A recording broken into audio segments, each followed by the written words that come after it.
Saya berhenti pakai ya, saya berhenti pakai istilah sekuler ketika saya menyadari bahwa seluruh hidup kita adalah sebuah ministry, sebuah pelayanan. Ya, kita nggak bisa bagi dua lagi, mana yang buat Tuhan dan mana yang buat kita. Nggak ada. Ya, ketika sejak kita ambil keputusan untuk mengabdi kepada Yesus Kristus, ya kita menjadi hamba Tuhan, apapun profesinya. Ya, saya nggak sekolah Alkitab background-nya, bukan background teologi, kuliahnya desain grafis. Saya anak DKV, desain komunikasi visual, lulusan Universitas Pelita Harapan, ya, dan kerja di Femina Group, salah satu dulu media besar ya di Indonesia, di Jakarta. Dan 6 tahun saya di sana sebagai book designer. Basically, I'm a graphic designer. Dan di sana, di dalam pekerjaan itu pun, menjelang saya masuk kerjaan di tahun 2009, 2008 itu saya mengalami perjumpaan dengan Tuhan. Pertobatan sungguh-sungguh saya di situ. Walaupun lahir di keluarga pendeta gitu ya. Ayah ibu saya pendeta, tumbuh besar di gereja dalam pelayanan, bahkan kakek nenek saya ke atas semuanya pendeta. Ada penginjil, ada guru Injil zaman Belanda, dulu waktu dijajah Belanda Indonesia. Dan walaupun keturunannya dalam tanda kutip rohani, nggak otomatis langsung jadi rohani. Ya, butuh 24 tahun saya untuk 24 tahun saya buang-buang sebenarnya hidup saya dalam kehidupan dalam dosa, tapi nggak ada yang tahu karena tersembunyi. Ya. Dan 24 tahun itu lama. Beberapa dari teman-teman bahkan mungkin belum 24 tahun umurnya. Ya. Jadi kalian nggak perlu buang-buang waktu seperti saya. Jadi di tahun 2008 saya mengalami perjumpaan dengan Tuhan, pertobatan di situ, dan mulai hari itu saya abdikan hidup saya untuk Tuhan. Karena sebelumnya walaupun udah pelayanan, saya melayani untuk diri saya sendiri. Dan itu yang ngeri. Karena pertanyaan Tuhan ketika Tuhan ketika dia when he finally samperin saya gitu ya. Dia datang kepada saya, dia bertanya demikian aja. Maksudnya saya nggak bisa lihat dia. Dan dia cuma berbicara itu, kamu lakukan semua ini untuk siapa? Dia bertanya demikian. Dan saya di tahun 2008 itu udah tahun ke-7 saya pelayanan. Ya, di mimbar main musik, saya drummer, tukang pukul. Saya bukan mukulin orang, saya mukulin drum. Dan dalam segala aspek saya pelayanan karena suka seni gitu ya. Multimedia, terus fotografi, graphic designing, bikin merchandising, acara-acara KKR gitu ya, konser dan segala macam. Tapi ya tadi 7 tahun itu saya pikir saya melayani Tuhan, tapi ternyata enggak. Saya melayani diri saya sendiri. Makanya Tuhan nanya, kamu bikin semua ini, kamu melakukan semua ini untuk siapa? Nah, di pertanyaan itu mengubahkan hati saya, dan mulai detik itu saya suka banget baca Alkitab. Ya, dan saya berapa bulan kemudian setelah pertobatan saya di tahun 2008 itu, saya buat pendalaman Alkitab, Bible study kecil dari 4 orang, dan itu berlangsung 3,5 tahun sampai yang kalau udah 3,5 tahun tuh kalau dikumpulin bisa hampir 200-an. Ya, teman ngajak teman, saya nggak pernah bikin. Ini bukan program gereja, di luar program gereja. Ini satu movement yang saya buat karena saya menyadari bahwa Alkitab ini, firman Tuhan ini sangat berharga gitu. Dan kita bisa Kristen pelayanan tapi nggak sungguh-sungguh mengenal yang kita sembah. Dan saya rindu hanya memperkenalkan yang saya baru kenal karena baca Alkitab sungguh-sungguh sendiri. Nah, dari sana itulah saya bilang itu sekolah Alkitab saya satu-satunya. 3,5 tahun itu saya bikin Bible study, saya belajar dan mengajar di saat yang bersamaan. Ya, ternyata Tuhan persiapkan saya untuk pelayanan yang jauh lebih besar seperti saat ini. Yang nggak pernah bermimpi bakal jadi full-time minister di 2015 dan bahkan jadi teaching pastors di GBI New Wine International Church yang digembalai oleh 2 idola saya sejak kecil, ya, Pastor Robert dan Lea Sutanto. Itu lebih dalam lagi, ku rindu kau Tuhan. Itu saya dari kecil saya dengar lagu itu. Ya, jadi zaman kaset di mobil. Nggak pernah menyangka Tuhan akan pakai saya bahkan melayani bersama mereka. Legend, saya sebut sebagai legends. Ya, dan jadi ayat ini ya kenyataan bahwa orang pertama yang dipenuhi Roh Kudus ini seorang arsitek, dear to me.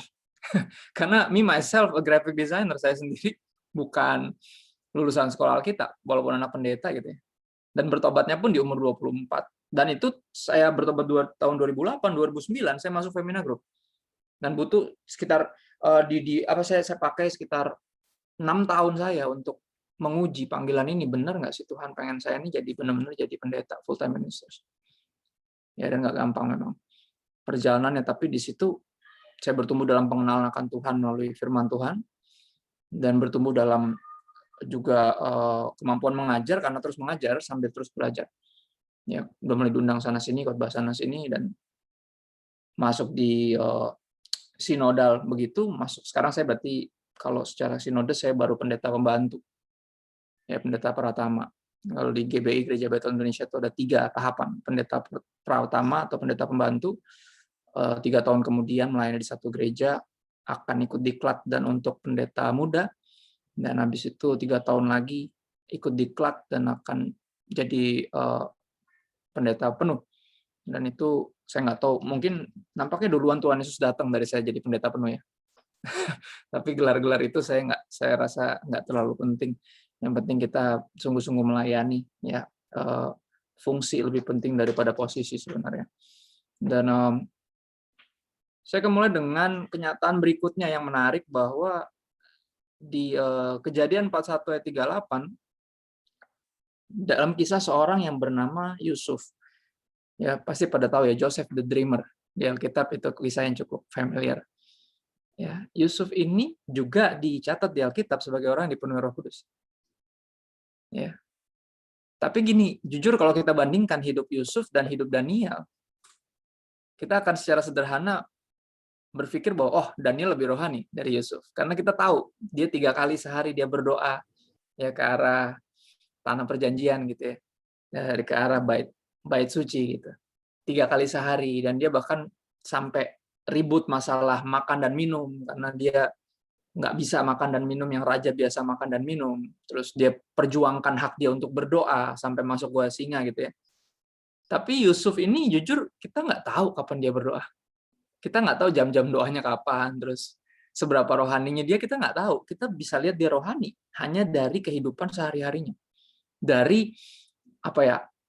His integrity in his life. All throughout his life, dari di rumah jadi anak, jadi supervisor, ya di negeri orang dia dibuang, jadi budak di rumah orang, ya, dan dia di situ jadi manajer, diangkat jadi manajer di rumahnya, sampai dia difitnah sama istri bosnya, terus dilempar ke penjara, di penjara dia jadi wakil sipir penjara. Ya, orang ini kita nggak tahu kapan dia berdoa, kapan dia nggak tahu, nggak secara dibandingin kita pikir akan Daniel lebih rohani dari Yusuf. Tapi ini yang menarik karena Alkitab mencatat Yusuf itu dipenuhi Roh Kudus, dan yang mengakuinya nggak sembarangan. Yang mengakuinya adalah orang, saya akan sebut sekuler, ya, orang fasik, atau bahkan lebih parah lagi, dia tidak menyembah Tuhan yang benar. Soalnya Firaun ya adalah Mesir 1. Oke. Kalau sekarang presidensial berarti dia presidennya Mesir saat itu. Dan kita tahu orang-orang Mesir menyembah ribuan dewa dan dewi. Ya, artinya Firaun nggak nyembah Tuhan yang benar, nggak nyembah Allah Israel. Tapi Firaun keluar dari mulutnya sebuah pengakuan ketika dia berjumpa dengan Yusuf dan melihat betapa bijaksananya orang ini, dan dalam tanda kutip seperti dia punya karunia khusus untuk bisa mengartikan mimpi, dan kerendahan hatinya untuk untuk menyatakan ketika Firaun ambil Yusuf dari penjara, dipertemukan dengan dia, Firaun bertanya, saya dengar kamu bisa mengartikan mimpi ya? Gitu. Terus Yusuf bilang, bukan saya yang bisa, tapi Tuhan yang mengartikan mimpi itu untuk saya. Gitu. Jadi kagum, kerendahan hati, karena orang umumnya ketika punya talenta, punya karunia, dia akan berpikir kita yang hebat. Benar nggak? Kita akan berpikir kita yang sakti, kita yang punya semacam superpowers. Dan Yusuf menyadari bahwa ini sepenuhnya Tuhan, it's all Him. Dan Yusuf bilang gitu, dan Firaun ceritain mimpinya, Tuhan mengartikan mimpinya kepada Yusuf, Yusuf kasih tahu arti mimpinya, dan Firaun bilang, terus mesti gimana dong kalau ada 2 masa nih, masa menuai artinya masa berlimpah sama masa kekurangan. Dan Yusuf bilang gini aja, Pak, kalau menurut hemat saya bagusnya ini ketika lagi masa kelimpahan, jangan dipakai semua, coba disisihkan gitu. Ya, jadi nanti apa yang dikumpulin ini sepanjang kelimpahan ini yang disisihkan, ini untuk dipakai nanti ketika masa kekurangan, sehingga nggak ada yang perlu kekurangan. Ya, dan ide itu dianggap brilian sampai membuat Firaun kagum. Nampaknya kalau ini benar, teman-teman, kita harus berani percaya bahwa nampaknya Yusuf yang pertama ngajari nabung di dunia ini. Ya, karena Firaun yang sepinter itu di era itu, jago berperang, bisa bikin piramid, ya kan? Teknologinya udah segitu maju gitu, tapi nampaknya nabung ini bukan sesuatu yang dipikirkan gitu. Makanya kalau hari ini kita udah ngalamin pandemi gitu ya, 1,5 tahun, hampir 2 tahun, mesti kita belajar ya bahwa nabung itu penting ya. Ya kan? Jadi ketika ntar tiba-tiba kenapa nih, kita juga mesti jangan sampai ya tadi dalam segala hal maju, tapi dalam hal yang ini kita mundur gitu. Ya kayak orang-orang primitif yang tidak tahu gimana cara handle life wisely. Dan ini yang dikatakan Firaun. Di Kejadian 41 ayat 38, Firaun mengatakan dari mulutnya sendiri, dia bilang gini, Kejadian 31 ayat 38, lalu berkatalah Firaun kepada para pegawainya, mungkinkah kita mendapat orang seperti ini, seorang yang penuh dengan roh Allah? Firaun ngomong sama para pegawainya, bukan sama Yusuf, bukan sama orang-orang sesamanya dia, maksudnya orang-orang yang nggak percaya. Dia bilang, mungkinkah? Ya di mana lagi kita bisa ketemu orang yang segitu bijaksana, segitu hebat, dan segitu dipenuhi Roh Kudus? Itu bahasa gampangnya. Ya, dari mulut orang yang nggak percaya Tuhan, kehidupan Yusuf segitu menjadi saksi, segitu spirit filled, sampai mau nggak mau bahkan orang nggak percaya pun harus mengakui bahwa orang ini dipenuhi Roh Tuhan, bahwa he was spirit filled. Keren ya. Dan ini yang saya mau bahas di waktu ini. Ya, berbicara tentang Pentakost, tentunya kita akan mengenang atau bahkan cuma selalu berfokus di karunia Roh. Karena kita pikir kamu akan menerima kuasa. So we think of Holy Spirit only as power. Ya, jadi ketika kita punya karunia Roh, kita semacam kayak orang-orang sakti. Ya, semacam orang-orang kayak begitu, kayak witch doctors, kayak dukun gitu loh. Tapi bedanya ini yang memenuhi kita Roh Kudus. Teman-teman, itu salah kaprah kalau buat saya. Kenapa? Karena Roh Kudus ini adalah the third person of the Trinity. Pribadi ketiga dari Trinitas. Artinya ini pribadi. Ya, pribadi Tuhan sendiri. Tuhan yang kita sembah, Bapa, Putra, dan Roh Kudus. Ya, jadi penting untuk kita mengingat bahwa walaupun memang benar Tuhan Yesus bilang bahwa kamu akan menerima kuasa, ya jika Roh Kudus turun ke atas kamu dan kamu akan jadi saksi, bukan jadi sakti. Right?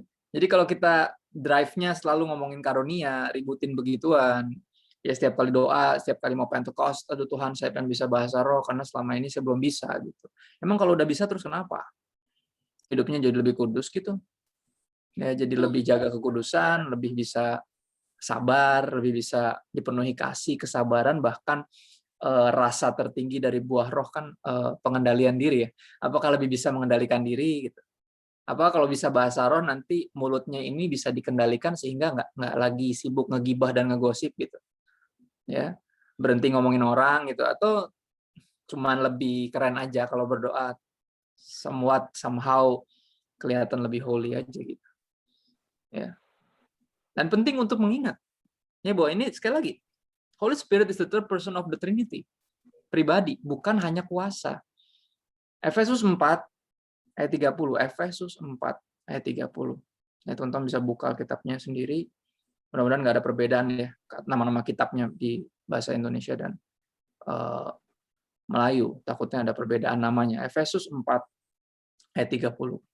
Ya, kalau udah sampai bisa kasih emoticon apa aja lah, bebas. Ya, ini boleh, ini boleh. Ya, kasih emoticon. Saya pengen tahu jadi biar saya tahu bahwa saya tidak terlalu cepat. Efesus 4 ayat 30 yang udah sampai kasih emoticon. Siap. Ya, mayoritas sudah nyampe. Dikatakan gini, dan janganlah kamu mendukakan Roh Kudus Allah yang telah memeteraikan kamu menjelang hari penyelamatan. Teman-teman, benar atau benar bahwa hanya pribadi yang bisa didukakan, bisa dibuat berduka, bisa dibuat bersedih, bisa dikecewakan. Benar nggak? Kita nggak bisa menghina energi, kita nggak bisa menghina power. Ya benar nggak? Misalnya di rumah kita lampu udah mau mati, kayak kadang kalau lampu udah mau putus tuh kan suka mati hidup gitu kan, nyalainnya. Misalnya kita kesel nih lampu, lu mau mati apa mau nyala sih? yang jelas gitu. Akhirnya dia tersinggung, akhirnya dia mati karena dia berduka, dia tersinggung kita. Nggak mungkin kan, kita nggak bisa hina kuasa atau energi. Tapi again, kita diingetin bahwa the Holy Spirit is the third person of the Trinity. Dia pribadi yang bisa dibuat berduka. Kapan dia berduka? Di khotbahku kemarin di gerejaku, di online service kami jelaskan 3 pertanyaan. Kami coba jawab frequently asked questions about the Holy Spirit. 3 pertanyaan besar biasanya. Yang pertama, mendukakan Roh Kudus itu seperti gimana? Apa yang bisa membuat Roh Kudus berduka? Terus yang kedua yang lebih ekstrim, dosa yang tidak bisa diampuni, menghujat Roh Kudus. Ya, dan satu lagi, gimana caranya kita bisa memadamkan api Roh Kudus? Ya, that 3 frequently asked questions kita coba cover kemarin di online service. Jadi bisa mampir-mampir di YouTube channel kami, ya, NWI Church, NWI Church. Bisa mampir nanti ke sana, lihat dan ngebahas lebih lanjut lagi tentang si ayat ini nih, tentang mendukakan Roh Kudus. Ternyata yang bisa mendukakan Roh Kudus karena dia pribadi adalah pemberontakan kita. Ketika kita memilih melawan untuk tidak taat, untuk tidak percaya sama Tuhan, untuk meragukan Tuhan, ya, untuk nggak mau jawab panggilan Tuhan, nggak mau ikuti kehendak Tuhan, maunya ambil jalannya sendiri, Roh Kudus didukakan. Ya, sekali lagi kita menyembah Bapa, Putra, dan Roh Kudus. Kita bukan cuma punya Tuhan, tapi kita punya Papa. Ya, hubungannya mestinya lebih dalam dari cuma sekedar umat kepada Tuhannya, tapi anak-anak dengan papinya sendiri. Ya. Dan kita tahulah sebagai orang tua nanti one day kalian akan jadi parents, one day akan have kids, dan akan mengerti kapan kalian bisa didukakan ketika anak-anak ini memilih melawan kalian. Padahal kalian di pihak mereka. Why? Kenapa harus melawan saya? Saya di pihak kamu. Ya, I fully rooted for you. I want the best for you. Kenapa kamu susah percaya? Kenapa kamu gagal percaya? Ya. Dan itu yang terjadi juga ketika air bah melanda, benar nggak? Aku dulu ketika baca kisah ini di Alkitab cukup bingung gimana caranya jatuh cinta sama Tuhan yang kalau marah nih rusuh gitu. Marahnya itu ngeri gitu. Dia kirim hujan 40 hari dari langit dan satu dunia just killed by the flood. How can you be in love atau fall in love with that kind of God, right? Tapi ketika aku baca ternyata ada satu ayat yang aku missed karena aku bacanya cuma diceritain sama guru sekolah minggu, bukan baca sendiri. Ya. Dan aku baca ternyata ada ayat yang missed. Ketika dia lihat segala kecenderungan hati manusia itu berdosa, dia menyesal, maka menyesallah Allah menciptakan kita. Di ayat berikutnya dikatakan and it breaks his heart, dan hal itu memilukan hatinya. Dia berduka. He's in grief. So when ketika kita berdosa, ketika kita memberontak terhadap Tuhan, kita melakukan dosa, we're not just breaking His law, we're not just break His laws, but we're also breaking His heart. Dan itu yang mesti kita pahami. Ya, bahwa dia ini pribadi. Ketika kita menentang dia, jadi gini, hujan 40 hari tanpa henti itu nampaknya itu tangisan dari sorga. Ya, tangisan dari sorga, tangisan kecewa, tangisan penyesalan, tangisan sedih. It breaks his heart. Kenapa? Kenapa saya ciptakan kalian baik, bahkan sangat baik? Kenapa kalian memilih untuk melawan saya? Gitu loh. It's supposed to be great, but it turned so bad sampai seperti ini. And he cried 40 days. But he is also the God of second chances. That's why Noah and his family found favor in the sight of the Lord. They found grace. Dan di situ kita temukan pelangi setelah itu, benar. Sebagai tanda kasih karunia Tuhan, sebagai tanda anugerah Tuhan. Ya. Pertama bicara tentang dipenuhi Roh Kudus, kita harus menyadari bahwa dia pribadi, bukan hanya kuasa. So ketika dia memenuhi kita arti ada satu pribadi lagi dalam diri kita yang memiliki keinginan, kehendak. Ya, jadi when you pray, please remember, bukan hanya kamu yang punya perasaan, tapi Tuhan juga punya perasaan. Okay, please do remember that. Ya, jadi jangan lupa untuk bertanya, Tuhan, apa yang Kau inginkan dari hidupku? Apa yang Kau ingin untuk saya lakukan? Jangan cuma minta, jangan cuma apalagi commanding God, nyuruh-nyuruh Tuhan gitu, somehow like you are, seperti engkau Tuhannya, padahal bukan kita Tuhannya. Ya, jangan lupa untuk bertanya, what do you want me to do, Lord? Here I am, send me. Nah, ini saya, utus saya. Yang kedua, berbicara tentang spirit filled by the Spirit. Kita ke John 14, Yohanes 14, ayat 26 sampai 27. John 14, verse 26 up to 27. Ya, berbicara tentang, kalau ada yang suka take notes, ini yang pertama tadi ya, pribadi Roh Kudus, bukan hanya kuasa, ya, is a person. Yang kedua, peran atau karya dari Roh Kudus, the work of the Holy Spirit. Ya, Yohanes 14 ayat 26 sampai 27 bilang ini, tetapi penghibur, yaitu Roh Kudus, penghibur, ya, perannya, karyanya adalah dia menghibur kita. Siapa yang butuh dihibur? Siapa yang perlu dihibur? Orang-orang yang kesulitan, orang-orang yang dalam keadaan tertekan, dalam keadaan kekurangan, dalam keadaan khawatir, panik, cemas, takut. Us, this world, this whole world, in this global pandemic, all of us memerlukan penghibur, tapi kita bersyukur. Ya, sebagai orang percaya, kita yang dijanjikan penghibur. Ya, nggak buat semua orang loh, nggak buat semua orang, buat yang mau percaya, buat yang berharap hanya kepada Tuhan. Tapi penghibur yaitu Roh Kudus yang akan diutus oleh Bapa dalam namaku. Dialah yang, ini dia salah satu perannya selain menghibur adalah dia akan mengajarkan segala sesuatu kepadamu. Ya, dan akan mengingatkan kamu akan semua yang telah kukatakan kepadamu. That's why pertobatan saya dimulai dengan pembacaan Alkitab yang intens. Ya, setelah hati saya diganti dengan yang baru, ya, change my heart, oh God, make it ever true. Change my heart, oh God, may I be like you. Ya, ubah hatiku. Ya, when He changed my heart, somehow tiba-tiba this longing atau this appetite for the Word of God tiba-tiba jadi seperti anak kecil yang baru lahir. Ya, kayak setiap 2 jam mau nyusu, gitu, mau minum susu, lapar, nangis, bangun lagi. Seperti ya. Dan ini yang saya rasakan setelah itu, setelah beberapa bulan membaca Alkitab secara intens, dan saya percaya ada Roh Kudus tinggal di dalam saya, itu yang terjadi. Ya, dia kerap kali mengingatkan saya. Dan itu yang mendorong saya untuk bikin Bible study itu. Bukan karena saya pintar, bukan karena saya lulusan sekolah Alkitab, bukan karena saya banyak tahu, tapi karena saya tahu cukup, I know enough to share it with my friends, closest friends.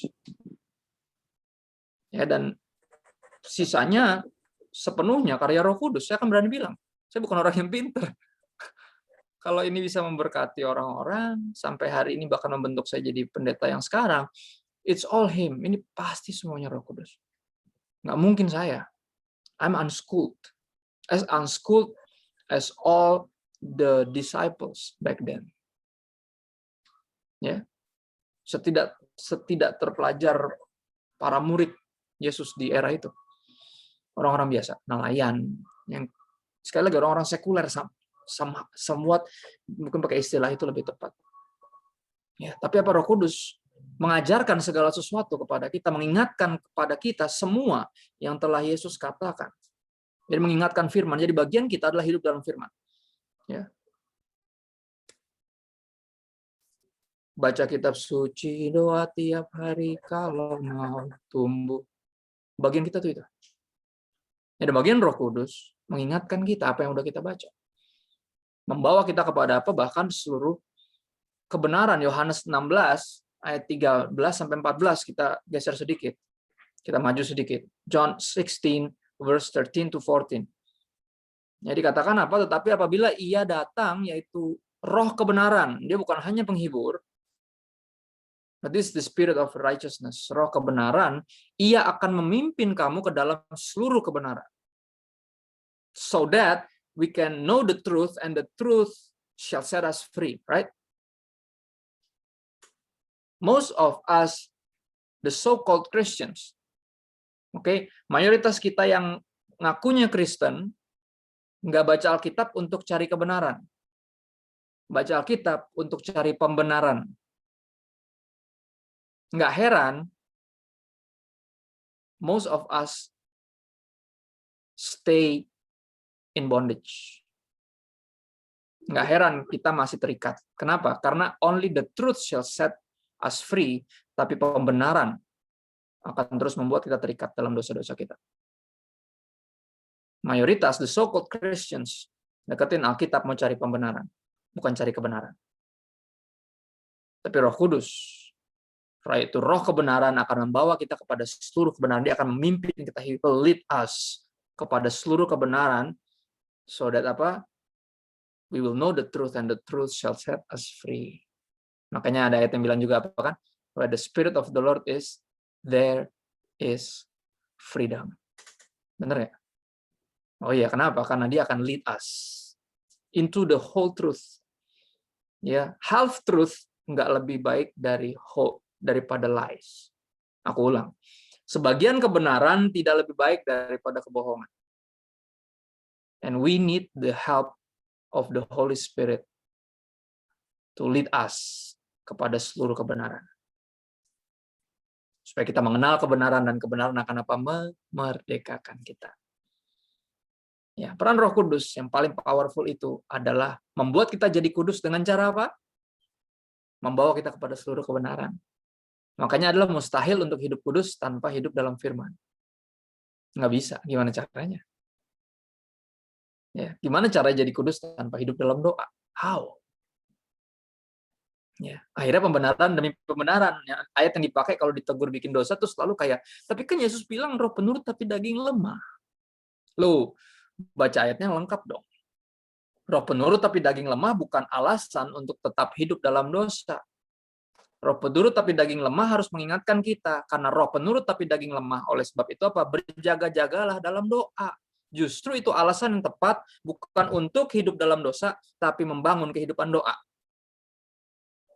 Doa dan dosa beda dikit, tapi beda jauh, benar? Beda jauh, walaupun beda satu huruf aja. Doa dan dosa, benar?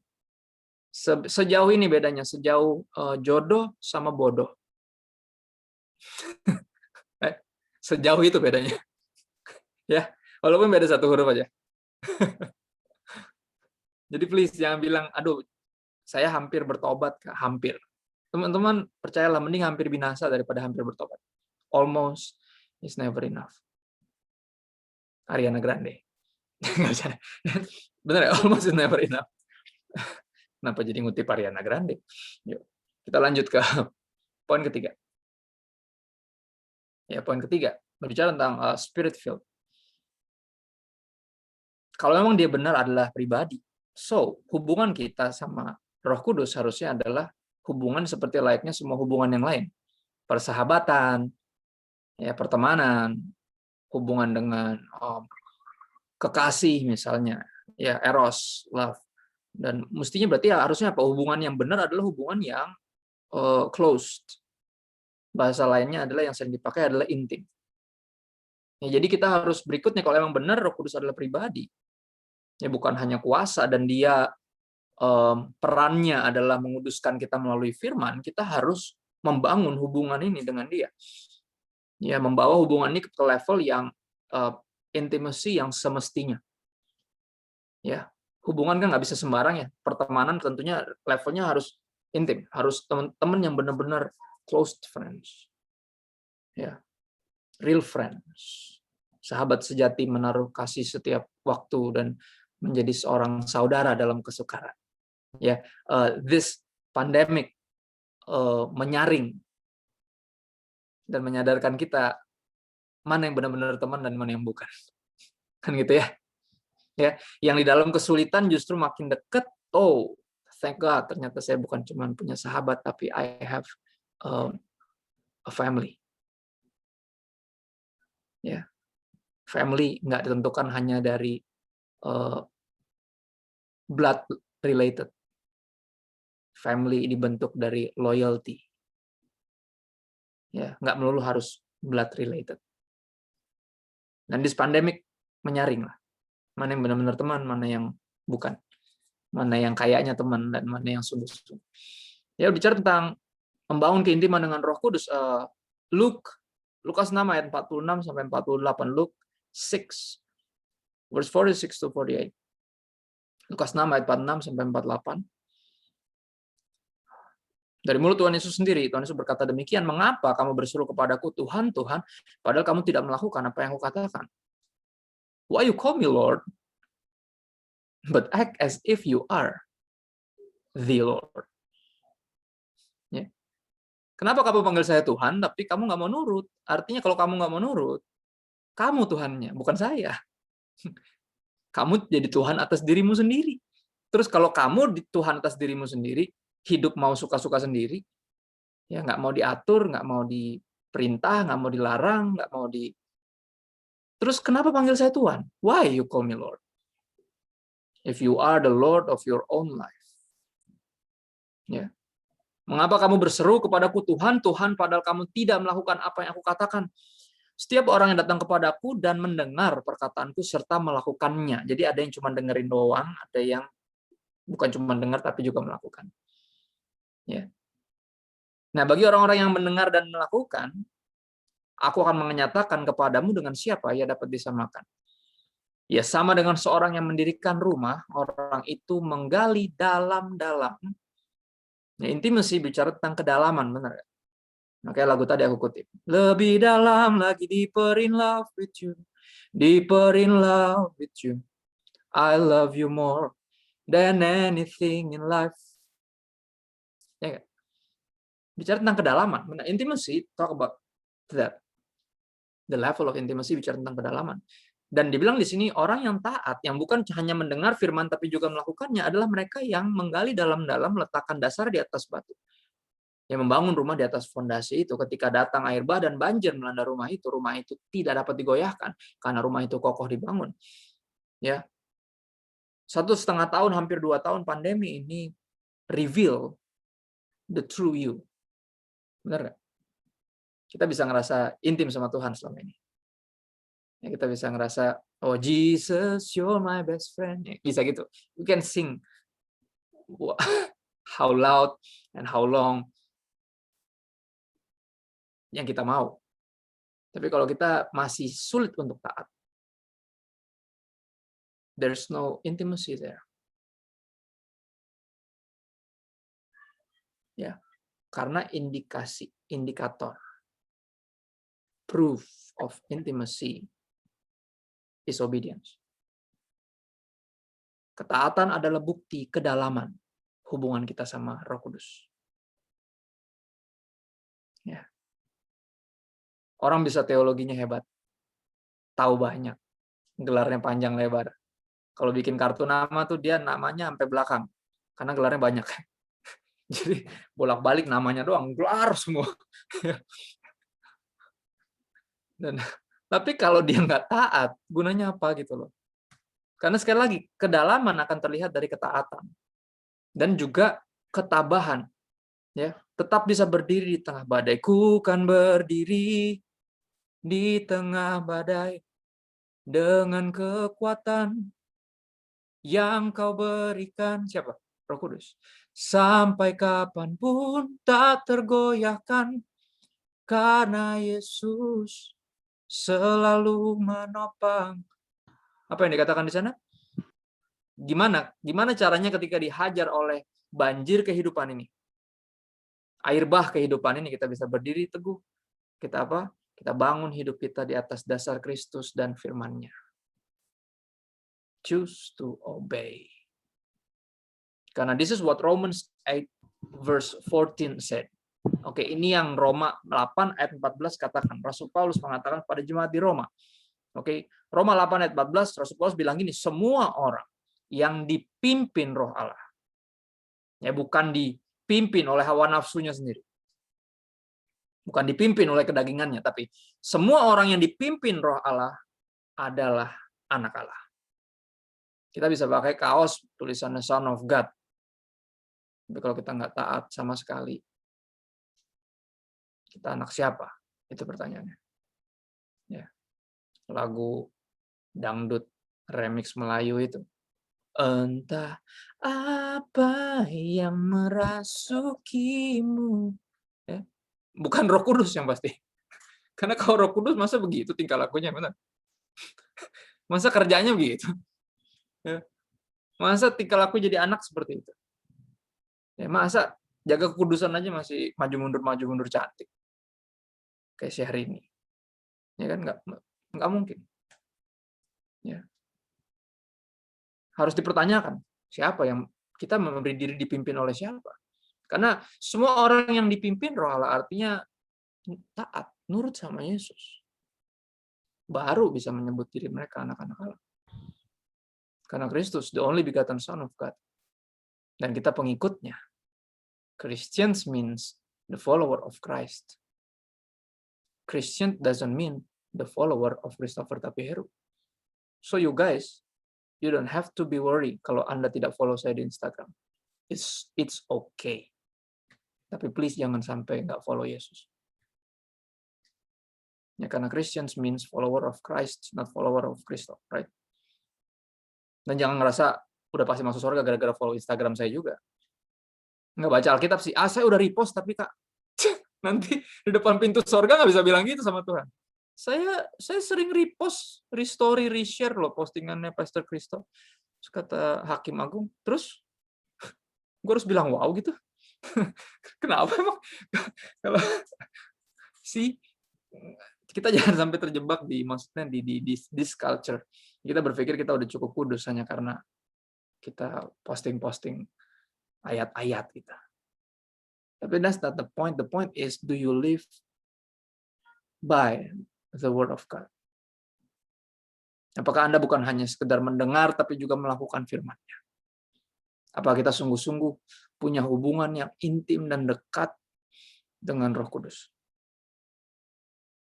Ya, dan ini akan lead us to the final point. Ada 4 poin tadi kalau yang nyatet dan kelewat.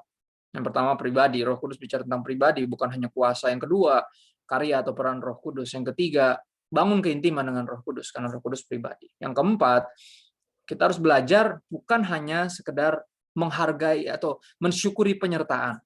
Mensyukuri penyertaan itu seperti ini. Tuhan, jangan pernah tinggalkan saya. Semua orang boleh tinggalkan saya, tapi Tuhan, please don't leave me alone. Please. Ya, jangan pernah tinggalkan saya. Raja Daud pernah berdoa demikian, Don. Jangan ambil rohmu daripadaku. Benar? Dia pernah berdoa demikian. Tapi gini, udah saatnya kita harus, kalau memang benar, sekali lagi Roh Kudus itu pribadi, kita harus mulai menyadari bahwa dimanapun kita berada, apapun yang kita lakukan, Tuhan pasti lihat. Kenapa? Karena dia ada di dalam sini. Christ in you, the hope of glory. Kata Rasul Paulus. Jadi nggak ada momen dalam hidup kita di mana kita bisa bikin dosa karena Tuhan nggak ada di situ, karena nggak ada yang lihat. Benar apa yang C.S. Lewis bilang, integrity is doing the right thing even when no one is watching. Integritas adalah melakukan yang benar bahkan ketika nggak ada yang lihat. Kenapa? Karena tahu pasti ada yang tetap lihat. Hati-hati gunakan tanganmu. Benar. Karena Bapa di surga melihat ke bawah. Dia nggak usah ngeliat ke bawah dari atas. Dia ada di sini. He's here. Whatever that you see, dia juga lihat. Dan apakah kalau kita harus belajar, yang poin terakhir kita harus belajar bukan hanya sekedar mensyukuri penyertaan. Don't leave me, Lord. Tapi juga kita harus belajar menghargai hadirat. Karena if He truly never leave us alone, ya, artinya adalah apa? Ketika kita bikin dosa, dia juga ada di situ. Ya, pertanyaan yang saya sebut sebagai pertanyaan retoris di setiap bulan Februari ketika ngomongin tentang LSD, love, sex, and dating, right? Valentine, seputar cinta-cinta. Pertanyaan yang paling sering, most frequently asked questions, selalu adalah pertanyaan yang berulang dan udah dijawab berulang, tetap ditanyain lagi tahun depannya. Sama makhluk-makhluk yang sama. Karena berharap ada pendeta yang salah ngomong, nanti bisa dipakai nanti. Ya, gembalanya nanti bilang, kalian kok pacaran nggak kudus, tapi kata Kak Kristo, gitu. Dia berharap saya salah ngomong, karena tiap tahun saya ngomong itu lagi. Pertanyaan yang paling sering dan basi banget, sering banget ditanyain adalah apa? Gimana sih Kak pacaran kudus tuh? Aduh, antara beneran nggak tahu atau belaga gila atau saya nggak tahu. I don't know. Ya. Pacaran kudus tuh yang kayak gimana sih? Dan aku inget banget, aku dapat jawaban yang sangat-sangat sederhana dan praktikal. Jawabannya ini, pacaran kudus itu seperti ini. Pacaran seperti Yesus Kristus ada di situ. Karena gini, nggak usah Yesus Kristus tuh ada di situ. Bapaknya ada di situ aja. Lu nggak bakal aneh-aneh kan? Bener ya? Bapaknya di situ aja. Lu pasti nggak bakal aneh-aneh kan? Bapaknya gitu.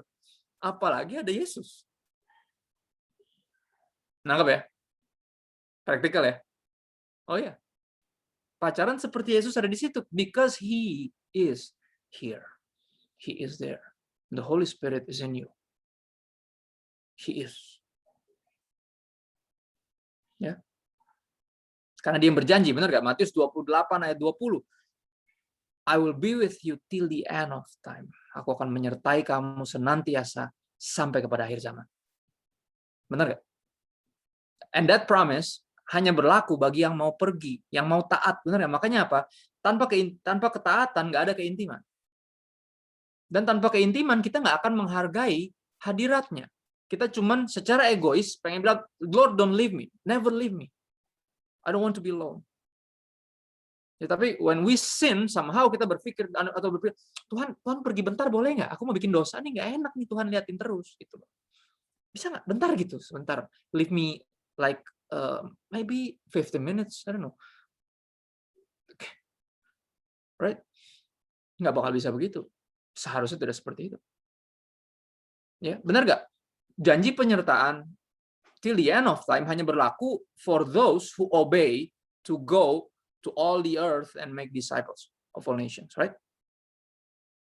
Benar nggak? Baptize them in the name of the Father and the Son and the Holy Spirit. Teach them, disciple them.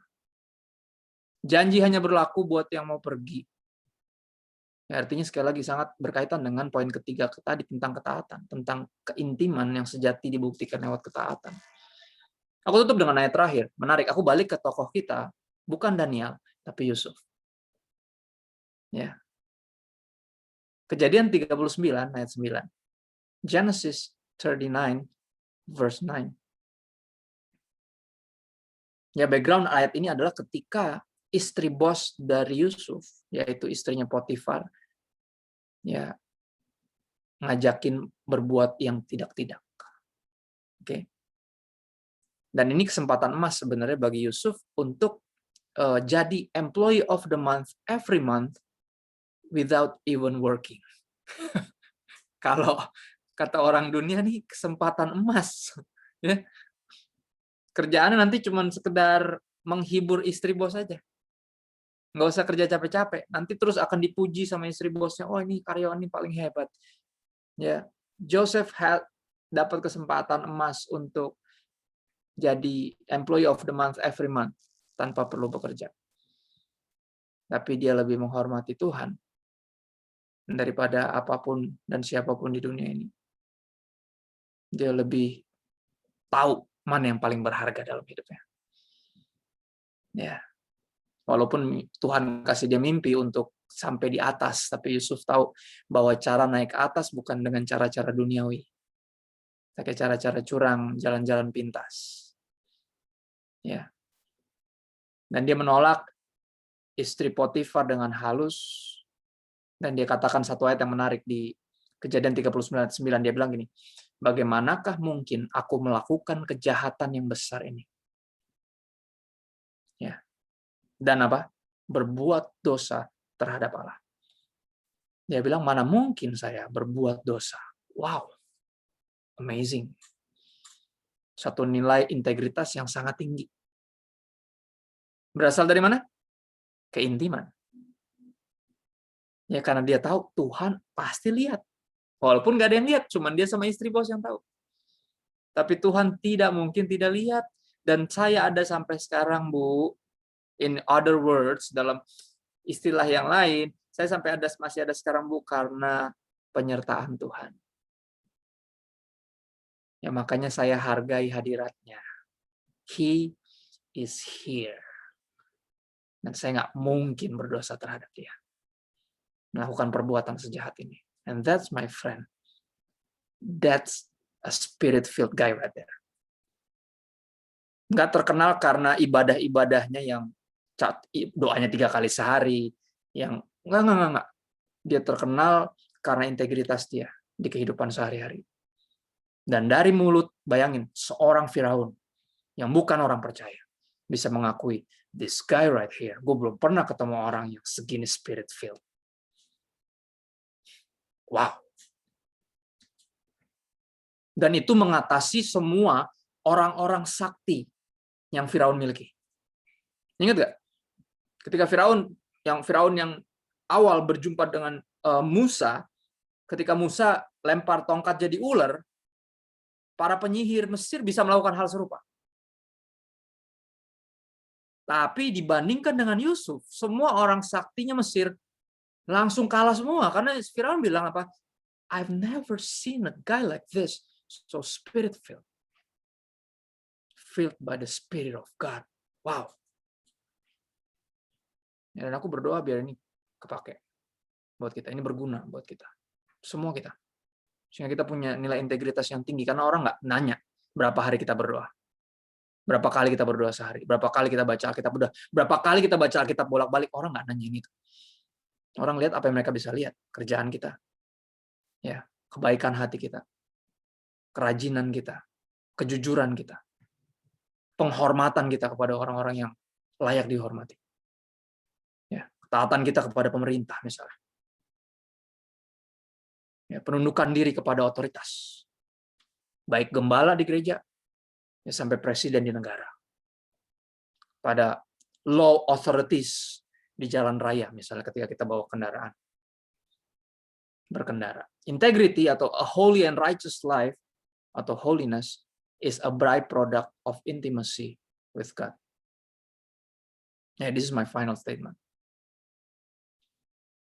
If you love to make quotes or a meme, this one right here, you should take notes. Integrity atau a holy and righteous life, or we could say holiness. Holiness is a byproduct of intimacy with God. Yeah. That's what it meant to be spirit-filled. We live a holy life even in our daily life. Because holiness basically is not just a spiritual thingy. Ini bukan hanya sesuatu yang rohani, tapi juga sesuatu yang sangat-sangat nyata. Because kita ini gabungan dari jasmani dan rohani. Ya, harusnya kelihatan. Secara jasmani kita bisa terlihat bahwa ini orang ini spirit-filled. Jadi penuh dengan roh Tuhan. Itu sih paling. Thank you buat waktunya. Sorry kalau aku overtime. Dan mudah-mudahan bahasa yang cukup dimengerti. Kalau ada salah-salah kata mohon dimaafkan. Karena saya tahu saya menyebut beberapa kata yang nggak bagus di bahasa Sarawak, Sabah. Oke. Tapi you know what I mean, right? Ya, kita memerlukan Roh Kudus. Oke. Memerlukan Roh Kudus. Oke. Thank you buat waktunya. Pastor Daniel, gimana? Kita lanjutnya ada Q&A atau closing prayer atau let me know. Ya, kita sharing sudah selesai kan, Pastor? Mantap. Ya, terima kasih buat sharingnya yang sangat memberkati dan sangat menguatkan kita. Dan kita percaya bahwa setiap kita memerlukan Roh Kudus, karena Roh Kudus yang akan memimpin kita ke jalan kebenaran dan akan membawa kita ke dalam kemenangan demi kemenangan. Haleluya. Nah, kita akan lanjut kepada, kita tidak ada Q&A, tapi kalau macam ada teman-teman yang mempunyai persoalan ataupun ya ada pertanyaan, kamu boleh DM kami, ataupun boleh di chat ataupun direct chat kami. Nanti kami akan balas, kami akan layani, ataupun kalau tidak nanti kami bagi dengan pastor. Haleluya. Nah, ya kita akan teruskan kepada sesi doa. Kita akan berdoa. Ada beberapa bahan doa yang kami terima dan ya saya serahkan kepada Pastor Emisa untuk berdoa bagi teman-teman yang mau dilayani dalam doa. Silakan.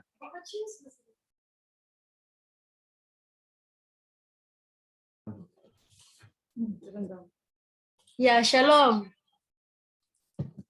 Shalom.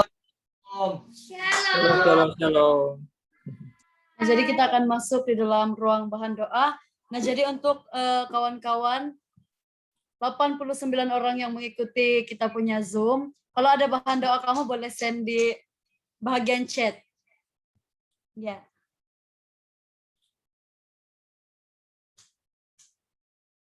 Ya, tapi kalau ada kan coba yang membantu. Belum ada masuk.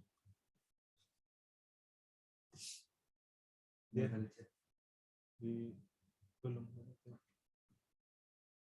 Ya, thank you untuk sharing, dia bilang. Thank you Pastor untuk sharing ya. Haleluya, haleluya. Haleluya.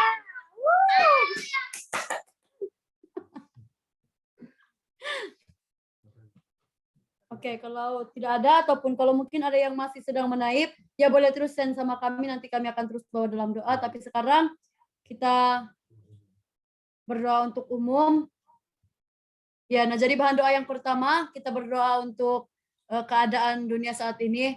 Ya pastinya mungkin kita akan mengalami keadaan yang tidak semakin membaik begitu. Kita tidak pasti sama ada semua makin baik ataupun tidak begitu dengan keadaan sekarang di mana COVID masih berterusan begitu, kita terus doakan dan kiranya perlindungan Tuhan terus menyertai kita. Ya begitu. Oh, ya. Di sini sudah ada bahan doa daripada Winatan. Bantu doa bagi cousin saya yang baru saja terhimpit lori petang ini dan mau dihantar ke KK untuk operation. Juga Shiwan Gosal. Saya rencana ingin kuliah teologi. Bisa tolong didoakan untuk kelancaran dalam pendaftarannya. Haleluya. Juga untuk Julai. Doa untuk tahun depan akan masuk ke sekolah teologi. Wow. Luar biasa. Oh, itu dari Sabah kah? Malaysia. Oke.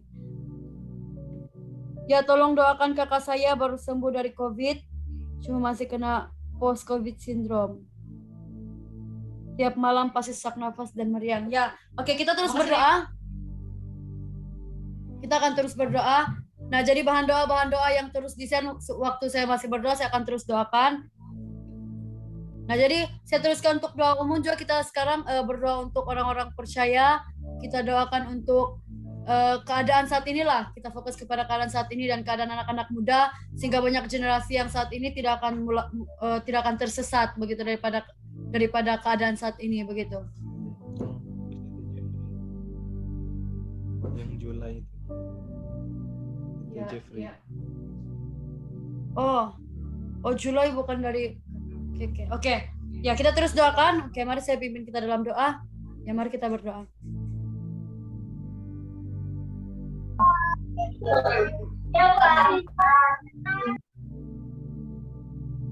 Bapa kami yang di surga, saat ini Tuhan kami datang di hadapan-Mu. Kami sangat bersyukur untuk kebaikan Tuhan di mana Engkau begitu setia dalam kehidupan kami. Engkau tidak pernah meninggalkan kami Tuhan dalam setiap kami melalui musim kehidupan kami. Dan satu hal yang kami percaya Tuhan, Engkau adalah Allah yang selalu ada di pihak kami dalam apapun yang terjadi dalam kehidupan kami.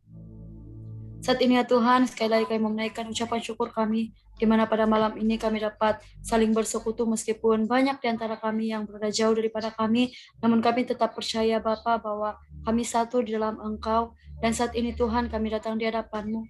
Kami mau berdoa untuk keadaan saat ini di mana banyak hal yang menyukarkan kami, namun kami tetap mau bersyukur untuk apa yang terjadi, karena kami percaya ya Tuhan, semua itu dalam kendalian tangan Tuhan, dan kami percaya semuanya pasti baik-baik, karena Engkau Allah yang sudah mengatur segala sesuatu.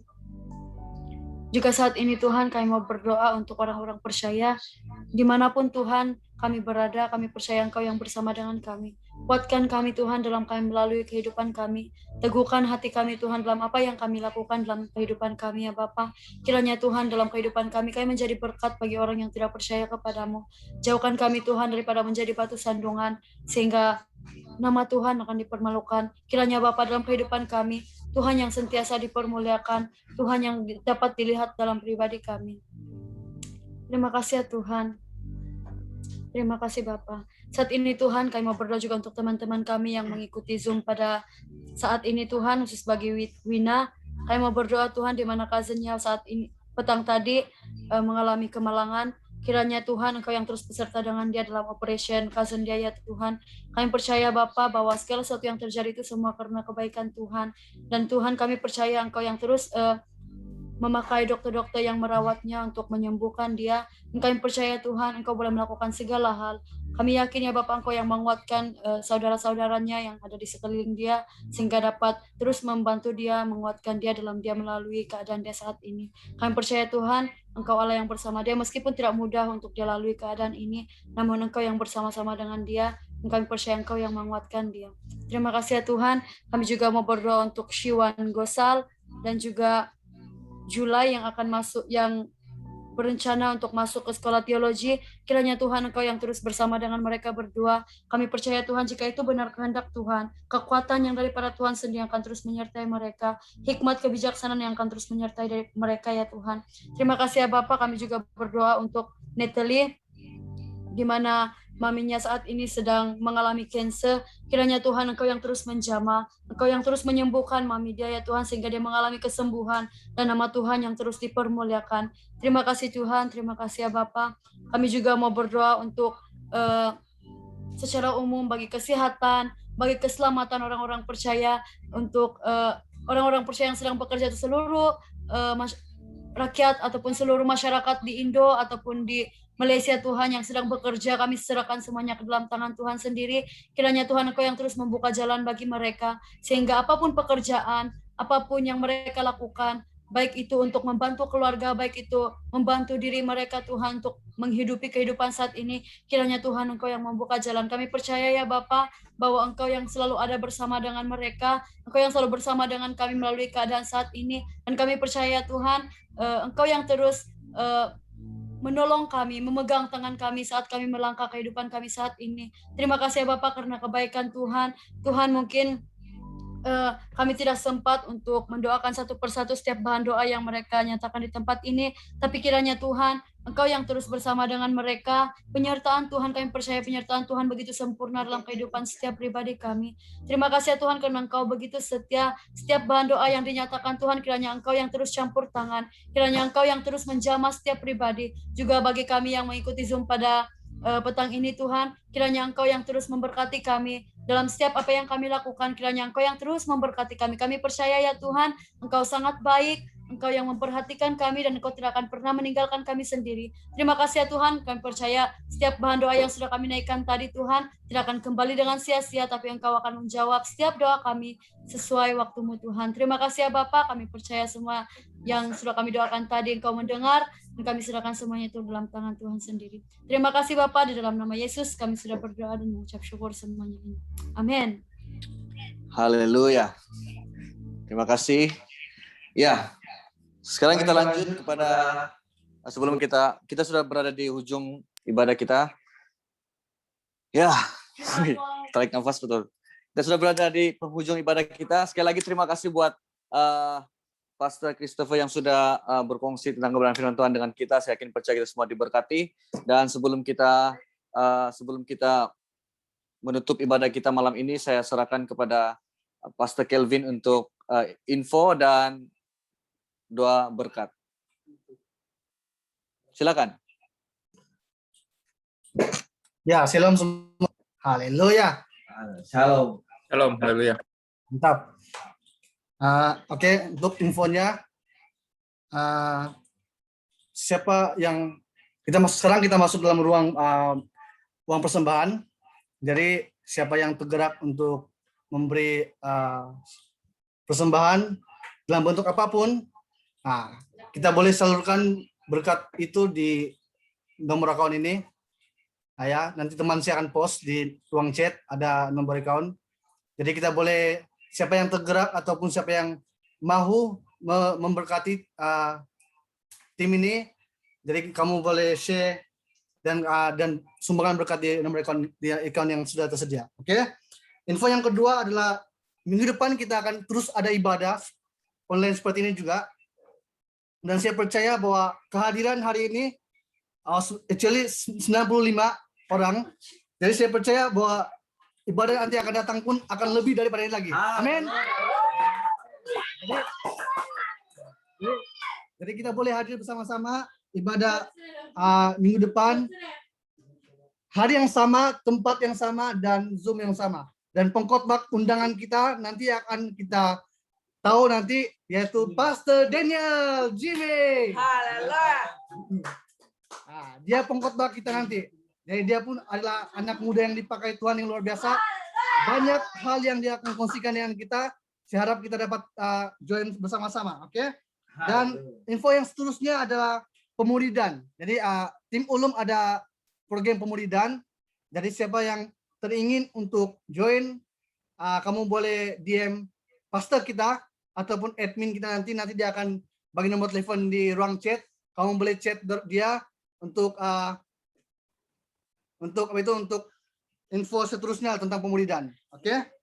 Dan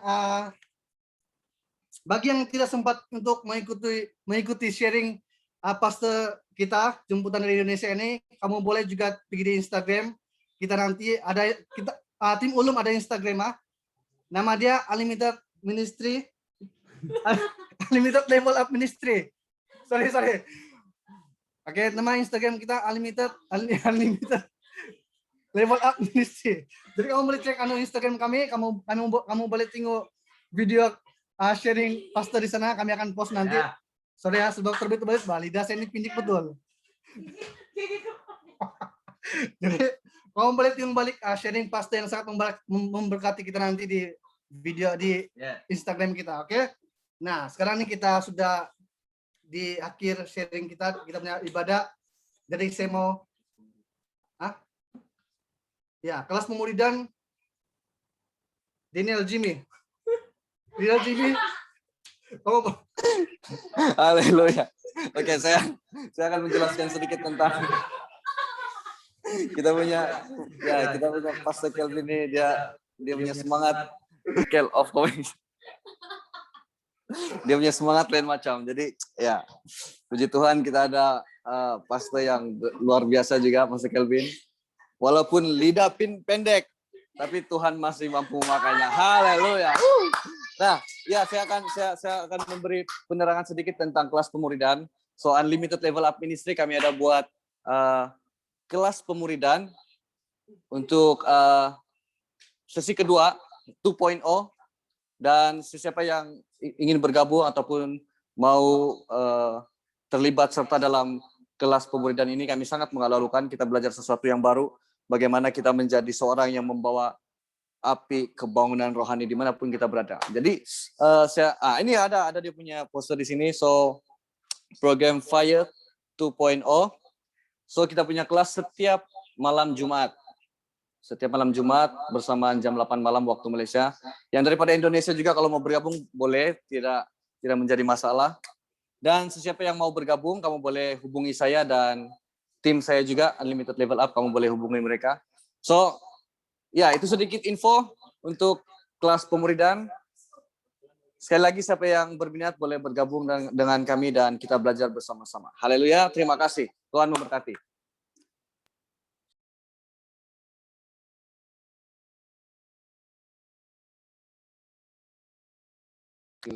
Ya, saya serahkan balik kepada Kelvin. Pastor Kelvin, silakan.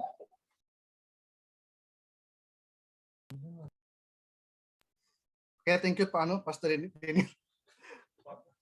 Oke, ujung-ujung sudah, kita perlu santai-santai saja. Biasalah. Oke, mari kita berdoa untuk pemberkatan. Kita mau pulang, kita mau rehat. Jadi, terima kasih untuk setiap komitmen Anda. Terima kasih atas setiap sharing yang Pastor telah berikan. Mari kita berdoa sama-sama.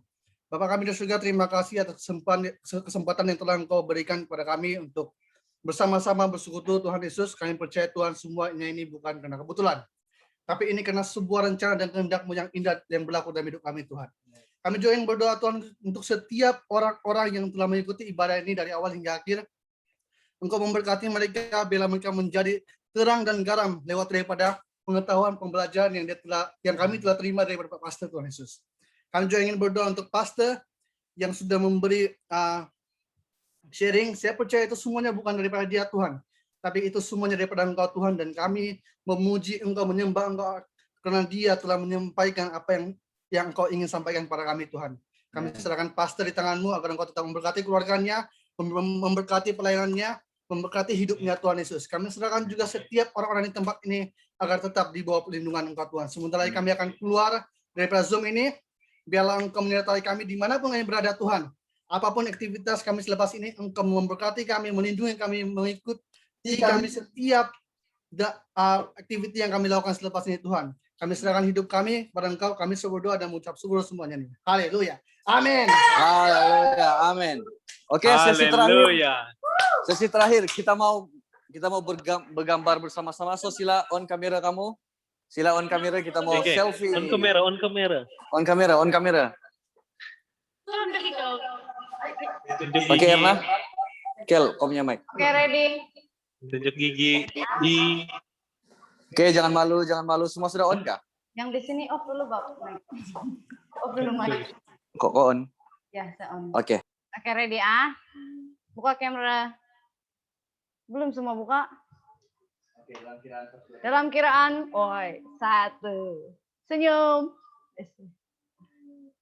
Siap ah. Senyum betul sih inget tuh. Oke. Senyum dulu, jangan kamu stop, sabar. Senyum lagi. Oke, freestyle. Sebentar ya. Tim pasta begini sudah ada ulang ini. Oke, last kejap. Oke, one more. Last. Oke. Alright. Oke, dan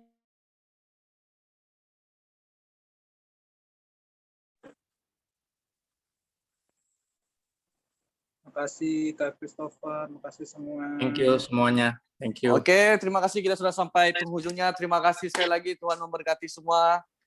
Terima kasih buat Pastor Christopher sekali lagi. Thank you Pastor Daniel. Thank you. Ya, haleluya. Thank you semua. Thank you semua. Bye. Thank you semua. God bless. Be safe and healthy. Bye-bye. Bye. ini Thank you, Pastor. mau tambahan. Nah,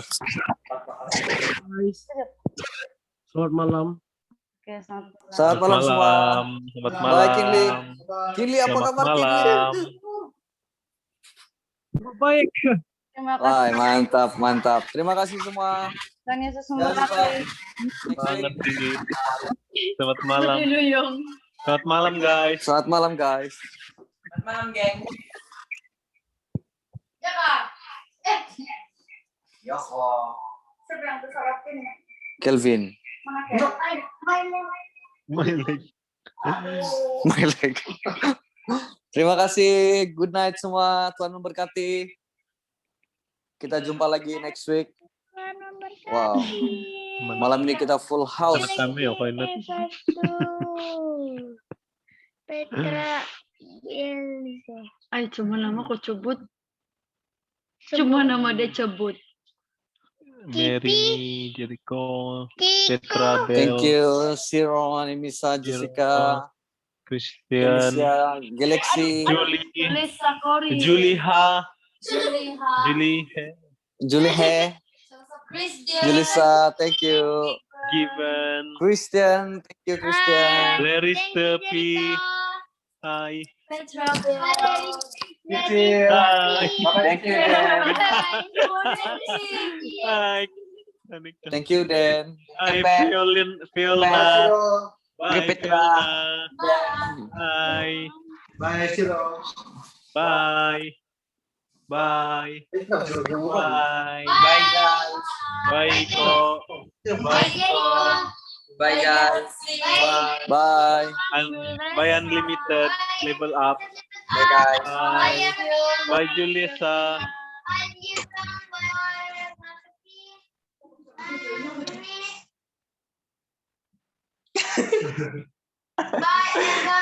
Kilvin.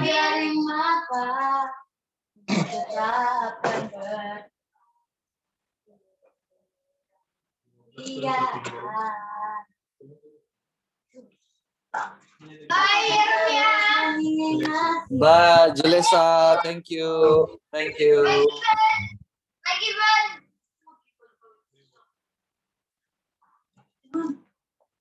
Kita ada tidur udah kali ini, tahu. Bye, Felicia.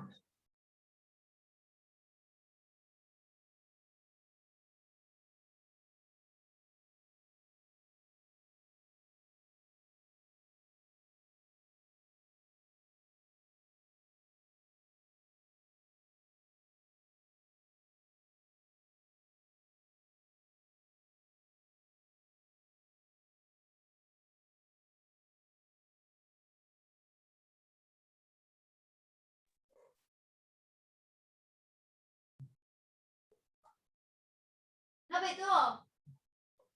Bah. Oke. Oke, lanjut. Kita sudah ini. Saya bukan ini. Oke. Dengar juga. Ya kan?